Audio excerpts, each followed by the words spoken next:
यशस्वी प्रधानमंत्री ने, वो तो उस समय बाहर से आ रहे थे विदेश से, लेकिन आते ही कहा कि इस देश की नागरिकों के साथ सरकार खड़ी है।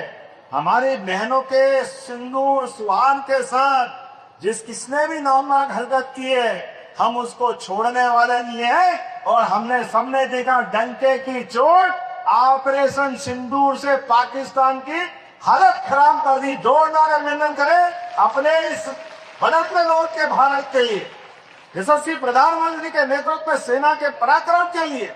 लेकिन बड़े दुर्भाग्य के साथ कहना पड़ रहा, फिर राहुल गांधी फिर सेना में प्रश्न उठाते, फिर उस ऑपरेशन में प्रश्न उठाते। ये मानते ही नहीं, ना ये सेना को माने। सुप्रीम कोर्ट में माफी मांगी चौकीदारों के मामले में, कोई भी जवान से भर्जिया क्यों बोल दे, इनको ही छूट है। जैसे नादार की दोस्ती और झींगा जंजाल। कांग्रेस को कहां खड़ी हुई थी मनमोहन सिंह जी के समय। इनके नेता बनने के बाद कांग्रेस खसकते खसकते नेता प्रतिपक्ष जैसे माहौल से भी बाहर चली गई। पूरे देश से कांग्रेस समाप्त हो रही। लेकिन भाई के मानते ही नहीं, ये सेना को नहीं माने, ये सुप्रीम कोर्ट को नहीं माने। और दुर्भाग्य के साथ कहना पड़ रहा है, अभी आप चुनाव आयोग को भी नहीं माने। अरे तुम किसी को नहीं मानो तो लोकतंत्र में आपने काहे के लिए हो? शर्म आना चाहिए। आपके मन की भावना के आधार पर देश आपसे प्रश्न खड़ा करता है।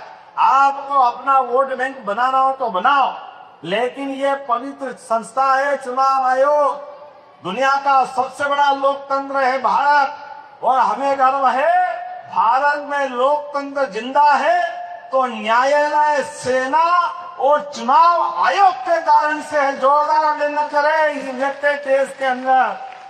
ये तीनों हमारे बहुत श्रद्धा के केंद्र है, जिसके कारण से भारत का लोकतंत्र जिंदा है।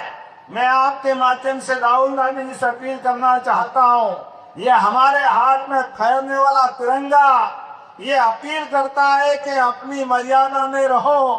अपने दलते हारने जीतने से देश के लोकतंत्र की जड़ों को कमजोर मत करो, ये बहुत महंगा पड़ेगा। ये आपके इस प्रकार के कदम से दुश्मन की छाती फूलती है।